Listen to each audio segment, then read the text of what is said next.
Adobe Photoshop software का usage photo manipulation के साथ साथ और भी कई काम करने में भी हमें हेल्प करता है।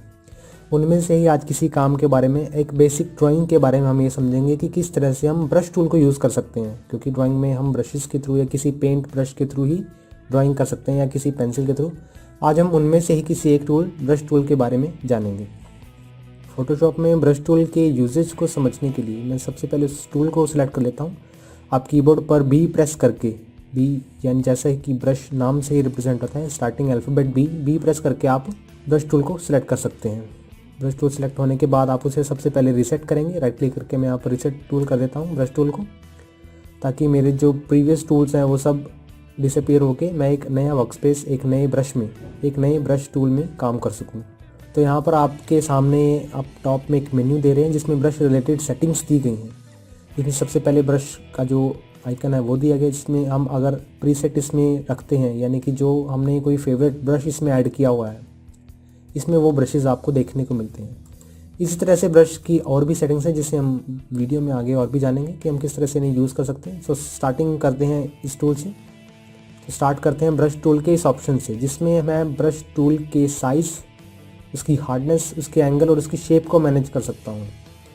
ब्रश के साइज़ को मैनेज करने के लिए मैं इसे ड्रैग करूँगा राइट की तरफ, अगर मैं उसके साइज़ को इंक्रीज़ करना चाहता हूँ। इसका प्रीव्यू देखने के लिए सबसे पहले मैं इसका साइज़ बढ़ा देता हूँ और आप यहाँ पर देख सकते हैं इसके प्रीव्यू को। जितना छोटा उसका साइज़ करेंगे उतने ही छोटा प्रीव्यू आपको दिखेगा कैनवास पर। इसी तरह से इसकी हार्डनेस को आप देख सकते हैं, लेकिन हार्डनेस को आप प्रीव्यू में नहीं देख सकते जब तक आप उसे ड्रॉ नहीं कर सकते। ड्रॉ करने के बाद ही आपको उसकी हार्डनेस का पता चलेगा कि जो ब्रश है वो कितना स्ट्रेंथफुल है। उसके बाद ब्रश की जो साइज़ है, ब्रश के साइज़ को आप यहाँ से मैनेज कर सकते हैं। अभी प्रीव्यू में आपको ये सर्कल दिखेगा, मैंने इसे थोड़ा सा ऐसे चेंज किया था, इसलिए मुझे सर्कल नहीं एक्लिप्स दिख रहा है। अगर मैं इसे और भी चेंज करता हूँ तो ये मुझे कुछ इस तरह से दिखेगा। इस तरह से ड्रॉ कर सकूँगा और शेप, साइज़, हार्डनेस के साथ साथ मैं इसके एजेस को, इसके एंगल को भी कंट्रोल कर सकता हूँ इसके थ्रू। आप इसके एंगल को इस तरह से देख सकते हैं। आपको जो एंगल सुटेबल लगे, जो शेप, साइज़ और हार्डनेस, आप उसे सेलेक्ट कर सकते हैं। हमारे पास ऐसे कई सारे और भी फोल्डर्स दिए गए हैं जिसमें ब्रश के कुछ प्रीसेट्स ऑलरेडी दिए गए हैं जो कि एडोब द्वारा प्रोवाइडेड हैं। इनमें से मैं किसी एक को सिलेक्ट कर लेता हूँ, या सॉफ्ट राउंड को मैं सिलेक्ट करूँगा। इसका शेप, सर्कल, साइज़ 34, जो भी आप उसे जिस वेरिएंट में आपको सुटेबल लगता है आप उसे सिलेक्ट कर सकते हैं। जो आपके पास रिसेंटली ब्रशेज़ है आप उन्हें यहाँ देख सकते हैं। जो आपने ब्रशेज़ रिसेंटली यूज़ किए हैं उसे आप इस टैब में देख सकते हैं। तो मैं यहाँ पर एक छोटी सी लाइन ड्रॉ करता हूँ कुछ इस तरह से। जो मेरे पास ग्रीन कलर सिलेक्टेड है, मैं इसे ब्लैक कर देता हूँ इस तरह से। तो ये है हमारा ब्रश टूल, जिसे आप इंडिपेंडेंटली किसी भी तरह से मूव कर सकते हैं। अनडू करता हूँ इसे। ब्रश टूल को आप मेन्यू से तो इसके सेटिंग्स को एक्सेस कर सकते हैं, साइज़ या हार्डनेस को इस तरह से घटा बढ़ा सकते हैं, लेकिन इसके साथ साथ एडोब फोटोशॉप आपको ब्रश टूल रिलेटेड सेटिंग्स को शॉर्टकट में भी डिफाइन करने की सुविधा देता है, सुटेबिलिटी देता है, ताकि आप इसके साइज़ को, इसकी हार्डनेस को शॉर्टकटली घटा या बढ़ा सकें। मैं इसके शॉर्टकट को स्क्रीन पर लिख देता हूँ। तो यह हमारा सबसे पहला शॉर्टकट कि अगर मैं ब्रश के साइज़ को डिक्रीज़ करना चाहता हूँ तो मुझे ब्रश टूल सेलेक्ट करने के बाद अपने कीबोर्ड पर इस आइकन को प्रेस करना है, तो मैं ब्रश के साइज़ को घटा पाऊँगा। अगर आप उसे बढ़ाना चाहते हैं तो उसके बिल्कुल साथ वाला आइकन, ये वाला जिसे आप देख सकते हैं, मूव टूल सेलेक्ट करके ये वाला आइकन आप उसे देख सकते हैं, ये प्रेस करें।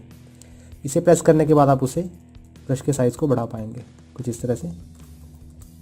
इसके बाद यदि आप ब्रश की हार्डनेस को घटाना या बढ़ाना चाहते हैं तो उसका शॉर्टकट आप स्क्रीन पर देख सकते हैं। मैं यहाँ पर टाइप कर देता हूँ। तो जब आप ब्रश की हार्डनेस को डिक्रीज़ करना चाहते हैं तो आपको इन कीज़ को यूज़ में लाना होगा। आप यहाँ पर देख सकते हैं इन की को मैं शिफ्ट प्लस उस की को प्रेस करता हूँ उसके घटाने के लिए। बैक ब्रैकेट की शिफ्ट प्लस बैक ब्रैकेट को अगर मैं घटाता हूँ तो आप उसकी हार्डनेस को इस पैनल में देख पाएंगे। एक बार इसे ड्रॉ करके देखें। तो अगर आप ब्रश की हार्डनेस को घटाना या बढ़ाना चाहते हैं तो आपको उसके लिए इन कीज़ को यूज़ करना होगा। मैं शिफ्ट के साथ बैक ब्रैकेट को अगर प्रेस करता हूँ तो अभी मेरे पास जो हार्डनेस लेवल है वो कुछ इस तरह का है, यानी कि मैंने 100% हार्ड किया हुआ है इसे, हार्डनेस लेवल ब्रश को। मैं इसे डिक्रीज़ करना चाहता हूँ तो डिक्रीज़ करने के लिए मैं शिफ्ट प्लस बैक ब्रैकेट को प्रेस करूँगा, shift plus back square bracket. आप उसे विजुअली तो नहीं देख पाएंगे, लेकिन उसे आपको ड्रॉ करके ही पता चलेगा कि ब्रश की हार्डनेस कितनी है। तो जैसा कि आप स्क्रीन पर शॉर्टकट को देख पा रहे हैं, control plus alt and drag down will increase hardness level. ये अगर आप इस ब्रश के हार्डनेस लेवल को बढ़ाना चाहते हैं तो आपको कीबोर्ड पर कंट्रोल प्लस आल्ट प्लस इसके लिए आपको ब्रश टूल सिलेक्टेड होना ज़रूरी है। मैं इसे सिलेक्ट करके ड्रैग लेफ़्ट करता हूँ। तो इन दो ऑप्शंस को समझने के बाद मैं यहाँ पर ब्रश टूल को यूज़ करता हूँ। आप यहाँ पर देख रहे हैं कि जब मैं इसमें स्मॉलर साइज़ सेलेक्ट करता हूँ और मैं ड्रॉ करता हूँ कुछ इस तरह से, तो जो कर्सर साइज़ के अंदर जो ब्रश है हमें वो दिख रहा है। यानी कि मैं चाहता हूँ कि मेरे पास ये सर्कल मुझे दिख रहा है यहाँ विजुअली, मैं ये सर्कल नहीं देखना चाहता।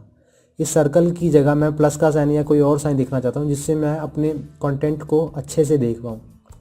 तो उसके लिए मैं क्या करूँगा, अपने कीबोर्ड पर कैप्स लॉक को ऑन कर दूंगा। तो मेरे पास यहाँ पर प्लस का साइन दिखना शुरू हो गया। मैं चाहूँ तो फ्रीली किसी भी तरह से कहीं से भी एडिट कर पाऊँगा। सर्कल के साइन को हाइड करने के लिए हमने कैप्स लॉक को यूज़ किया। कंट्रोल Z करता हूँ इसे। अगर आप ब्रश टूल को यूज़ करते समय आप चाहते हैं कि आपको बिल्कुल स्ट्रेट लाइन मिले, तो उसके लिए मैं सबसे पहले साइज़ को डिक्रीज़ करता हूँ और स्ट्रेट लाइन लाने के लिए मैं और हॉरिजॉन्टल स्ट्रेट लाइन लाने के लिए मैं इस कॉर्नर से दूसरे कॉर्नर की तरफ जाता हूँ, लेकिन शिफ्ट दबाकर। अगर आप अपने कीबोर्ड पर शिफ्ट बटन को प्रेस करके रखें तो आप यहाँ देख रहे हैं कि मेरे पास यहाँ स्ट्रेट लाइन विजिबल होनी शुरू हो गई है कुछ इस तरह से। इसी तरह से अगर आप वर्टिकल लाइन खींचना चाहते हैं, सीधी लाइन जो कि वर्टिकल हो, तो आप अपने कीबोर्ड पर शिफ्ट प्रेस करें and then brush tool select करें नीचे की तरफ। लेकिन अगर आप वर्टिकल लाइन को सिलेक्ट करना चाहते हैं तो आप ब्रश टूल को पहले लेफ़्ट क्लिक करें, उसके बाद डाउन की तरफ जाते हुए आपको कीबोर्ड पर शिफ्ट बटन प्रेस करना है। शिफ्ट बटन प्रेस करते ही आपकी जो लाइन है वो स्ट्रेट जानी शुरू हो जाएगी। इसी तरह से अगर आप चाहते हैं कि दो पॉइंट्स को आप मिलाना चाहते हैं, यानी कि अगर मैं चाहता हूं कि मेरा ये पॉइंट इस पॉइंट से मैच हो जाए, तो उसके लिए मैं अपने कीबोर्ड पर पहला पॉइंट मैं ड्रॉ किया, दूसरे पॉइंट पर जाने से पहले मैं लेफ़्ट क्लिक करने से पहले पहला पॉइंट ड्रॉ करने के बाद जब मैं दूसरे पॉइंट पर जाता हूं तो मुझे शिफ्ट प्रेस करके रखना है एंड देन लेफ़्ट क्लिक करना है। इसी तरह से आप जहाँ जिस पॉइंट तक पॉइंट्स को जोड़ना चाहते हैं वहाँ पर लेफ़्ट क्लिक करते रहें, लेकिन अपने कीबोर्ड पर शिफ्ट बटन ज़रूर प्रेस करें। तो इसे आप एक पॉइंट से दूसरी पॉइंट की तरफ एक स्ट्रेट लाइन खींच सकते हैं।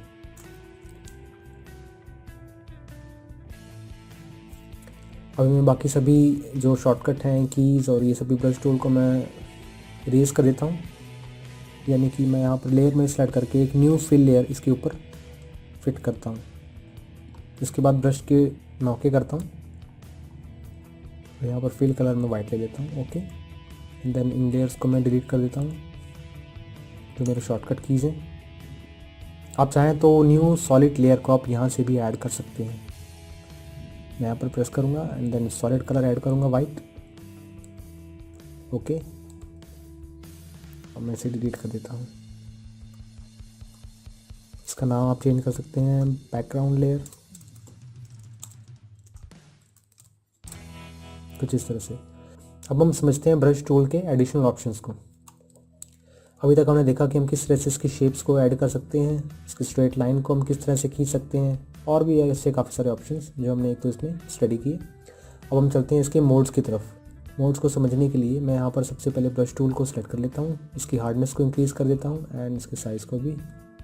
जब मैं यहाँ ब्रश टूल, आप यहाँ पर एक वार्निंग देख रहे हैं, ये वार्निंग हमारे पास इसलिए आ रही है क्योंकि अभी हमारे पास जो लेयर है ये स्मार्ट ऑब्जेक्ट के रूप में है।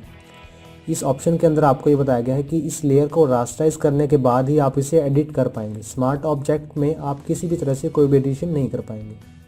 मैं इस लेयर को रास्टराइज कर लेता हूँ।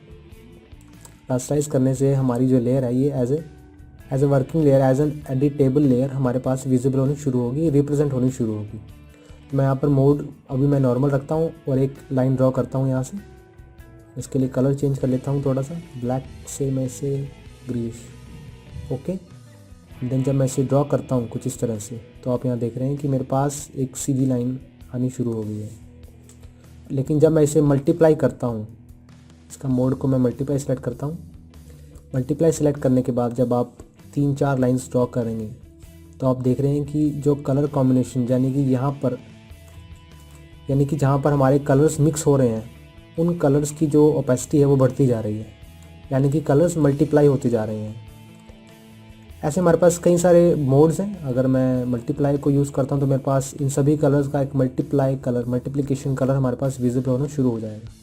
इसी तरह से अगर मैं स्क्रीन सेलेक्ट करता हूँ, स्क्रीन यानी कि हमारे पास मैं स्क्रीन सेलेक्ट करके ड्रॉ करता हूँ तो मेरे पास यहाँ पर लाइटर कलर दिखना शुरू हो जाएगा कुछ इस तरह से। एंड देन चलते हैं ओपेसिटी की तरफ। मैं कंट्रोल सेट करके अंडू कर देता हूँ सभी एक्टिविटी को। ओपेसिटी को समझने के लिए आपको क्या करना होगा, ओपेसिटी को आप इस तरह से मैनेज कर सकते हैं।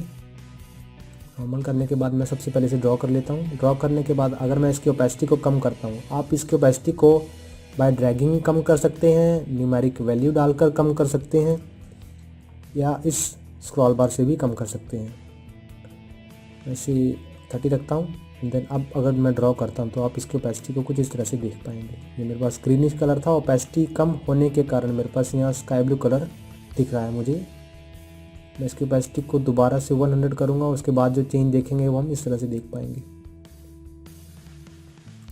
इसी तरह से अब है हमारे पास फ्लो की बारी। फ्लो को जानने के लिए मैं यहाँ पर एक सर्कल बना लेता हूँ ब्रश से। ये हमारे पास 100% ओपेसिटी के साथ 100% फ्लो है। अगर मैं इस फ्लो को 50% या 30% कर देता हूँ, ऐसे 31 कर देता हूँ, 30% के बाद अब मैं इसका सर्कल बनाता हूँ तो आप देख रहे हैं कि ये बहुत ही स्लो स्प्रेड हो रहा है। यानी कि जो फ्लो इस केस में इस बेसिस पर काम करता है कि आपके पेंट में आपके कैन में जो पेंट है, यानी कि जिस ब्रश टूल को आप यूज़ कर रहे हैं उसे पेंट बकेट के रूप में आप यूज़ कर रहे हैं और इसमें से स्लोली जो कलर है वो स्प्रेड हो रहा है। ये है हमारे पास फ्लो का काम। ये हमारे पास फ्लो ऑप्शन के अंदर आता है। इस ऑप्शन को हम फ्लो के अंदर डिनोट करते हैं। मैं इसे 100 करता हूँ और इसके फ्लो को आप वापस वैसा देख पाएंगे। अगर मैं इसे 0 करता हूँ तो आप उसके चेंज को भी विजुअली देख पाएंगे। जितना ज़्यादा आप उसे फैलाते जाएंगे उतना ही आपको कलर दिखना शुरू हो जाएगा कुछ इस तरह से। मैं इसे 100 कर देता हूँ। उसके बाद हमारे पास एक ऑप्शन है स्मूथनिंग, जो कि फोटोशॉप द्वारा दिया गया एक बहुत इंटरेस्टिंग पॉइंट है, इंटरेस्टिंग ऑप्शन है। स्मूथनिंग को जानने के लिए मैं क्या करता हूँ, सबसे पहले अपनी स्क्रीन को एम्प्टी कर देता हूँ। देन यहाँ से कलर चेंज करता हूँ। ओके, इसके साइज़ को कम करेंगे एंड जब आप इसे ड्रॉ करते हैं कुछ इस तरह से आपके सामने ड्रॉ होना शुरू हो जाएगा। आप यहाँ पर देख रहे हैं कि मेरे पास स्मूथनिंग मैंने जब 100 की तो मेरे पास ये काफ़ी लेट ड्रॉ होना शुरू हो गया है। यानी कि ये लेट ड्रॉ हो रहा है, थोड़ा डिले ले रहा है पेंट करने में। ऐसा इसलिए क्योंकि हमने स्मूथनिंग को 100% यूज़ किया। अगर मैं इसे 10 कर देता हूँ तो आप इंस्टेंटली इसका इफेक्ट देख पाएंगे। ये कर्सर के साथ साथ मूव हो रहा है। स्मूथनिंग 100 करते ही आप इसे, ये स्ट्रोक ड्रॉ होने में थोड़ा सा टाइम ले रहा है।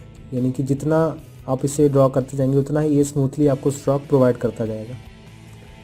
इसके भी काफ़ी सारे ऑप्शन हैं जिसे मैं गियर आइकन के अंदर डिनोट कर सकता हूँ। स्मूथनिंग के अंदर सबसे पहला ऑप्शन जो कि पुल्ड स्ट्रिंग मोड के नाम से, ये अब तक का बहुत इंटरेस्टिंग टॉपिक है, बहुत इंटरेस्टिंग ऑप्शन है जो अब तक हमने स्टडी की। इसे समझने के बारे में देखते हैं। मैं इसकी स्मूथनिंग को 20% कर देता हूँ ताकि मैं उसको आपको कैनवस पर दिखा पाऊँ।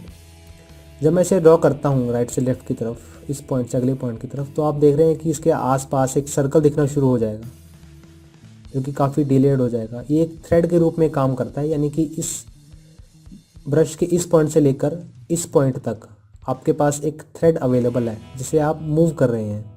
अगर मैं इसे टॉप की तरफ मूव करता हूँ तो ये उसी एंगल की तरफ डाइवर्ट होना शुरू हो जाएगा।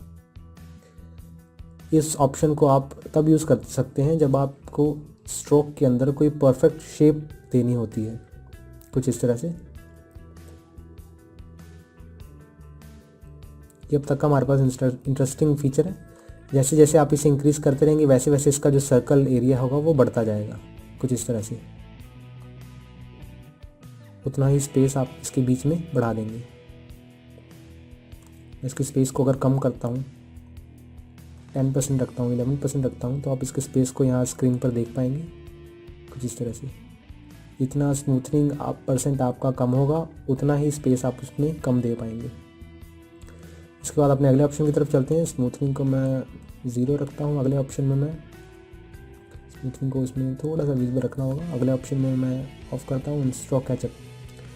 स्ट्रोक कैचअप का जो मीन है यहाँ पर ये है, इस चेक मार्क को अगर मैं डिसेबल करके चेंज दिखाता हूँ आपको, ये इंस्टेंटली आपके पास दिखना शुरू हो रहा है। लेकिन जब आप उस ऑप्शन को ऑन कर देते हैं स्ट्रोक कैचअप, तो आप इंस्टेंटली उसे फॉलो नहीं करते, इसमें कुछ डिले रखता है ये कुछ इस तरह से।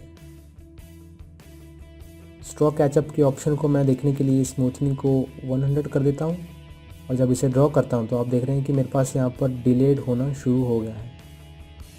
जो स्ट्रोक है हमारे पास काफ़ी डिलेड परफॉर्म कर रहा है और ये कर्सर तक मूव कर रहा है, यानी कि जब मैं इसे यहाँ इस पॉइंट से लेकर अगले पॉइंट तक रखता हूँ तो जो स्ट्रोक है वो धीरे धीरे कर्सर तक पहुँचता है। अगले ऑप्शन में मैं ये देखता हूँ कैचअप ऑन स्ट्रोक एंड। मैं इसे इनेबल करके इसे डिसेबल करता हूँ तो देखते हैं कि क्या चेंज होगा हमारे पास। मैं इस कैनवस को वाइट कर देता हूँ कंट्रोल प्लस बैकस्पेस से। जब मैं इसे ड्रॉ करता हूँ तो आप देख रहे हैं कि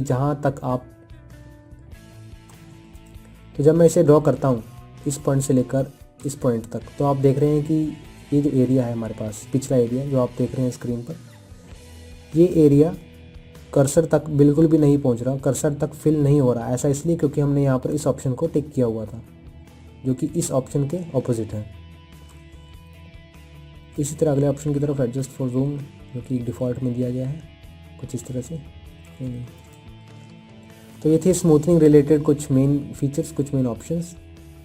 इसके बाद स्मूथनिंग का एक एग्जांपल और मैं आपको देना चाहूँगा कि जब आप स्मूथनिंग को इधर 0% पर रखते हैं और ब्रश से कोई शेप ड्रॉ करते हैं कुछ इस तरह से, तो आप ये देख रहे हैं कि आपकी ये शेप परफेक्ट नहीं है, यानी कि कुछ टेढ़े मेढ़े हमारे पास वेज, कुछ टेढ़े मेढ़े लाइंस हमें दिख रही हैं। इन टेढ़ी मेढ़ी लाइनों को मैं नहीं देखना चाहता, इसके लिए मैं स्मूथनिंग को 100% रखता हूँ एंड देन जब मैं ड्रॉ करता हूँ तो आप इसके बीच का डिफरेंस देख पाएंगे।